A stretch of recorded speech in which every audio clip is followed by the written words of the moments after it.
دوستو، ترکی میں ایک نوجوان رہا کرتا تھا۔ وہ بہت ہی عیاش پرست تھا۔ ہر وقت بہت ساری نوجوان لڑکیوں کے درمیان رہا کرتا تھا اور ہر وقت زنا اور اسی طرح کی عادتوں میں ملوث رہا کرتا تھا۔ گویا بے حیائی کے وہ کام پوری طرح سے کرنے کی کوشش کرتا تھا۔ ایک بار ایسا ہوا کہ اس کے محلے میں ایک جوڑا آ کر رہنے لگا۔ وہ دونوں میاں بیوی ایک ہی گھر میں رہا کرتے تھے اور اس کی بیوی ہر وقت نقاب کر کے رہا کرتی تھی اور اس کا شوہر کے علاوہ کسی نے آج تک اس کی بیوی کو نہیں دیکھا تھا۔ شیطان نے اس نوجوان کو بہکایا اور اس کو یہ خیال آیا کہ اس عورت کو دیکھا جائے کہ یہ دیکھنے میں کیسی لگتی ہے۔ اس لیے وہ نوجوان عورت کو دیکھنے کی ترکیب میں سوچنے لگا۔ اس کو کچھ ذہن میں بھی نہیں آ رہا تھا۔ وہ سوچے جا رہا تھا کہ ایسا کیا طریقہ ہو کہ اس کو اس لڑکی کی شکل نظر آ جائے۔ کچھ دن سوچنے کے بعد اس کے ذہن میں یہ ترکیب آئی، کیوں نہ ایسا کیا جائے کہ یہ لوگ جو ہمارے پڑوسی ہیں اس کے لیے میں دیوار میں ایک سوراخ کر دیتا ہوں جس میں سے اس عورت کو دیکھ سکوں گا اور جب چاہوں گا عورت کا دیدار کر لوں گا اور جو مجھے اس عورت کو دیکھنے کی خواہش ہے وہ بھی پوری ہو جائے گی۔ اس طرح سے دوستو، اس نے اپنے گھر کی دیوار میں سوراخ کر لیا۔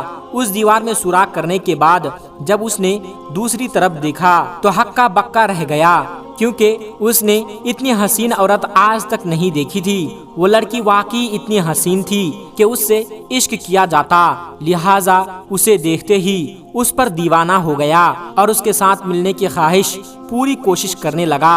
اور وہ نوجوان، اس کا دل کرتا ہے وہ سوراخ سے اس عورت کو دیکھ لیتا ہے، کیونکہ گھر میں وہ عورت ہر وقت پردہ تو نہیں کر سکتی تھی اور اکیلی ہونے کی وجہ سے نقاب بھی نہیں کرتی تھی۔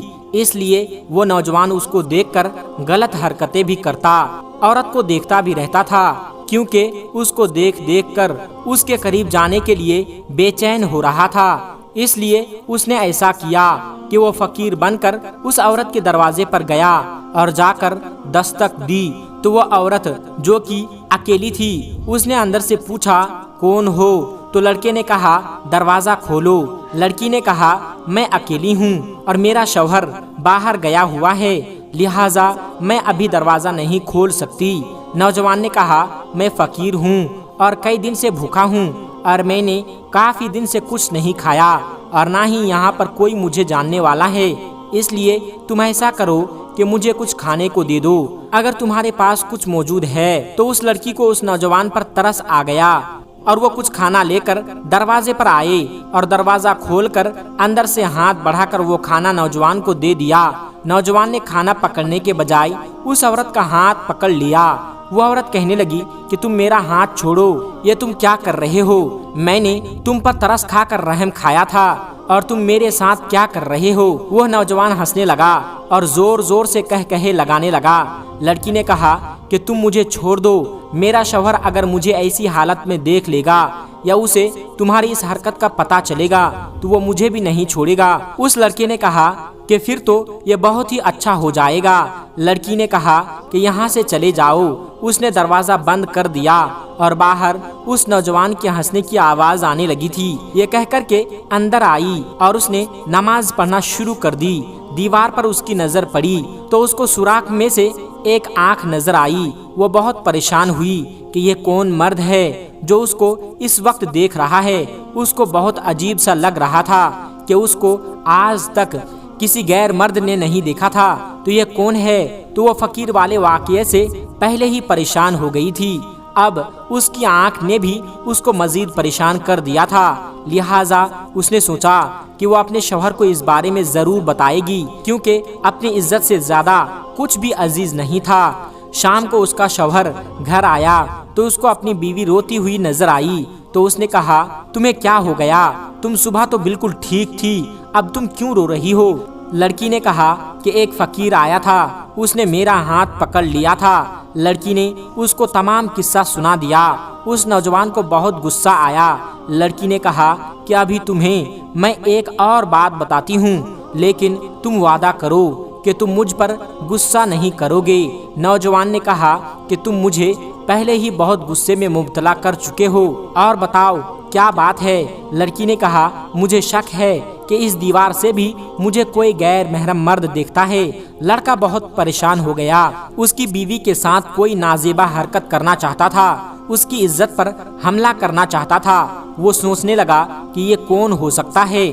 لڑکی نے کہا، مجھے لگتا ہے کہ یہ ہمارا ساتھ والا پڑوسی ہے، کیونکہ وہ پہلے ہی ایسے کاموں میں مشہور ہے، اس لیے وہ میرے ساتھ بھی کوئی ایسی حرکت کرنا چاہتا ہے۔ نوجوان نے کہا کہ اب ہمیں اس سے بچنے کی کوئی ترکیب اپنانی چاہیے، اس لیے اس نے کہا کہ تم ایک خط لکھو اور اس نوجوان کو اپنے گھر بلاؤ۔ لڑکی نے کہا ٹھیک ہے۔ اب اس لڑکی نے خط لکھا اور اس خط میں لکھا کہ تم فلاں دن رات کے وقت جب سب سو جائے تو میرے پاس چلے آنا۔ نوجوان کو جب خط ملا تو وہ بہت خوش ہوا۔ اس نے سوچا کہ شاید یہ اپنے شوہر سے خوش نہیں ہوگی، اس لیے اس نے مجھے بلایا ہے۔ اس لیے وہ مقررہ دن اور مقررہ وقت پر اس عورت کے پاس پہنچ گیا۔ اس عورت کے شوہر نے پہلے ہی سے دروازے کے پاس ایک کھڈا کھود رکھا تھا۔ جب وہ نوجوان آیا اور اس نے دستک دی اور اس لڑکی نے دروازہ کھولا تو اس کے شوہر نے نوجوان کو اندر داخل ہوتے ہی اسے دھکا دے دیا اور اس کو گڈھے میں ڈال دیا۔ اب وہ نوجوان اس گڈھے سے باہر نہیں نکل سکتا تھا، لہٰذا خاوند نے اس نوجوان پر مٹی ڈالنا شروع کر دی۔ تو اس عورت نے کہا کہ تم یہ کیا کر رہے ہو؟ تم ایک زندہ انسان کو قتل کر رہے ہو۔ شوہر نے کہا کہ اب میں اور کیا کر سکتا ہوں؟ یہ تو میری عزت پر ہاتھ ڈالنا چاہتا تھا۔ اگر میں اس کو آج نہیں ماروں گا تو یہ کل تمہارے اوپر حملہ ضرور کرے گا، اس لیے اس سے بہتر ہے کہ اس کو آج ہی قتل کر دیا جائے۔ عورت نے کہا ٹھیک ہے، لہٰذا اس نوجوان کو وہیں پر دفن کر دیا اور وہ نوجوان وہیں پر فوت ہو گیا۔ اب وہ نوجوان چونکہ شہر میں امیر زدہ تھا، یعنی امیر باپ کا بیٹا تھا جو کہ شہر میں قاضی تھا، وہ قاضی شہر سے کافی دن بعد گھر میں اپنے بیٹے کے پاس آیا۔ اس نے کہا کہ میرے بیٹے کو بلاؤ۔ لوگوں نے کہا تمہارا بیٹا تو کافی دن سے غائب ہے اور پتہ نہیں کہاں چلا گیا، پھر گھر بھی نہیں آیا، محلے والوں کو بھی اس کا کوئی پتہ نہیں ہے۔ اس لیے اس نے پورے شہر میں اعلان کیا اور اپنے بچے کو ڈھونڈنے لگا، لیکن اس کا بیٹا کہیں بھی نہیں ملا۔ اس کا بیٹا کیسے ملتا جب پڑوسی نے اس کو بالکل ہی قتل کر کے دفن کر دیا تھا؟ قاضی کو شہر کے کسی نوکر نے قاضی کو یہ مشورہ دیا کہ مجھے یہ لگتا ہے کہ تمہارے بیٹے کا قتل ہوا ہے یا پھر اس کو غائب کیا گیا ہے اور اس تمام معاملے میں تمہارے پڑوسی کا ہی ہاتھ ہوگا۔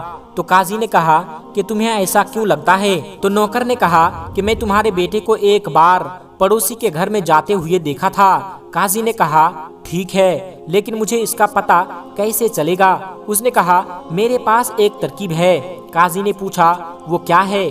نوکر نے کہا کہ ایسا کرو کہ یہ نوجوان 5 وقت کا نمازی ہے اور ساری نماز مسجد میں باجماعت ادا کرتا ہے، لہٰذا تم ایسا کرو کہ مؤذن سے کہو کہ وہ رات کو جب عشاء کا وقت ہو اور لوگ نماز پڑھ کر چلے جائیں تو کچھ دیر بعد دوبارہ اذان دے دے۔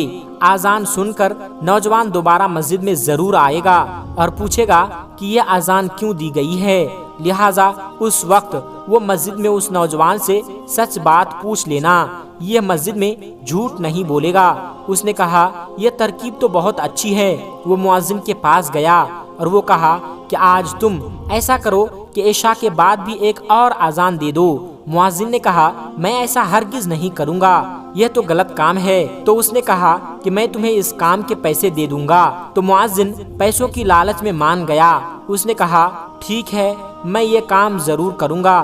اب عشاء کا وقت ہوا، سب لوگ نماز پڑھ کر چلے گئے۔ اب وہ نوجوان بھی نماز پڑھ کر چلا گیا اور جا کر سونے کی تیاری کرنے لگا۔ جب وہ لیٹنے لگا تو اس کو مسجد سے اذان کی آواز سنائی دی۔ وہ اذان سن کر بہت حیران ہوا اور وہ مسجد میں آ کر مؤذن سے پوچھنے لگا کہ یہ تم نے اذان کس وقت کی دی تھی؟ تو مؤذن نے کہا کہ مجھے اس کا کسی نے کہا تھا۔ لڑکے نے پوچھا کہ کس نے کہا تھا؟ تو مؤذن نے اس قاضی کو آگے کر دیا۔ لڑکے نے اس سے پوچھا کہ آپ نے ایسا کیوں کیا تھا؟ تو قاضی نے کہا کہ اے نوجوان، تم اب مسجد میں کھڑے ہو، اس لیے جو بھی پوچھوں اس کا صحیح اور سچا جواب دے دینا۔ نوجوان نے کہا ٹھیک ہے، بتائیے کیا مسئلہ ہے؟ قاضی نے کہا کہ میں تمہیں میرے بیٹے کے بارے میں کچھ بتاتا ہوں۔ کہ تم نے اسے غائب کیا ہے یا تم نے اسے قتل کیا ہے؟ نوجوان نے کہا آپ میری ساری باتیں سنیں اور اس کے بعد آپ جو بھی فیصلہ کریں گے مجھے منظور ہوگا۔ قاضی نے کہا ٹھیک ہے۔ اب نوجوان نے کہا کہ آپ کا بیٹا میری بیوی کو دیوار کی سوراخ سے دیکھتا تھا اور غلط حرکتیں کرتا تھا، اور ایک دن تو اس نے حد ہی کر دی۔ وہ میرے دروازے پر آ گیا اور اس نے میری بیوی کا ہاتھ پکڑ لیا۔ میری بیوی اس سے بہت پریشان رہنے لگی اور رونے لگی۔ اس کی عزت بچانے کے لیے میں نے یہ کیا تھا، کیونکہ میری بیوی ایک پاکیزہ عورت ہے، اس لیے میں اس کی حفاظت کے لیے کچھ بھی کر سکتا ہوں۔ میں نے ایک ترکیب سوچی، اس کو گھر بلایا، گڈھا کھودا اور زندہ ہی اس کو گڈھے میں دفن کر دیا، اور وہ نوجوان وہیں پر مر گیا، اور اب تو اس کی ہڈیوں کا ڈھانچہ بھی بن چکی ہوگی۔ قاضی صاحب نے جب یہ سنا تو بہت پریشان ہوا کہ یہ کیا ہو گیا۔ میں نے تو اپنے بیٹے کی تربیت ہی صحیح طریقے سے نہیں کی۔ کاش کہ میں نے اپنے بیٹے کی اچھی تربیت کرتا تو آج مجھے یہ دن نہ دیکھنا پڑتا۔ اور اب اس نوجوان سے کہا کہ اب یہ بات تمہارے اور میرے درمیان ہی رہے گی۔ آج کے بعد اس بات کا نہ تو میں کسی سے ذکر کروں گا اور نہ تم کرنا۔ نوجوان نے کہا ٹھیک ہے، اور نوجوان گھر آ گیا۔ قاضی کو آج بھی اپنے بیٹے کی تربیت پر پچھتاوا ہو رہا ہے۔ کاش میں نے اپنے بیٹے کو بچپن میں ہی اچھی تربیت اور اچھا ماحول دیا ہوتا تو آج میرا بیٹا میرے ساتھ ہوتا۔ اللہ تبارک و تعالیٰ سے دعا ہے کہ ہمیں صحیح زندگی گزارنے کی توفیق عطا فرمائیں۔ آمین ثم آمین۔ دوستو آج کی ویڈیو میں بس اتنا ہی، ملتے ہیں ایک پھر نئی ویڈیو کے ساتھ۔ السلام علیکم ورحمۃ اللہ وبرکاتہ۔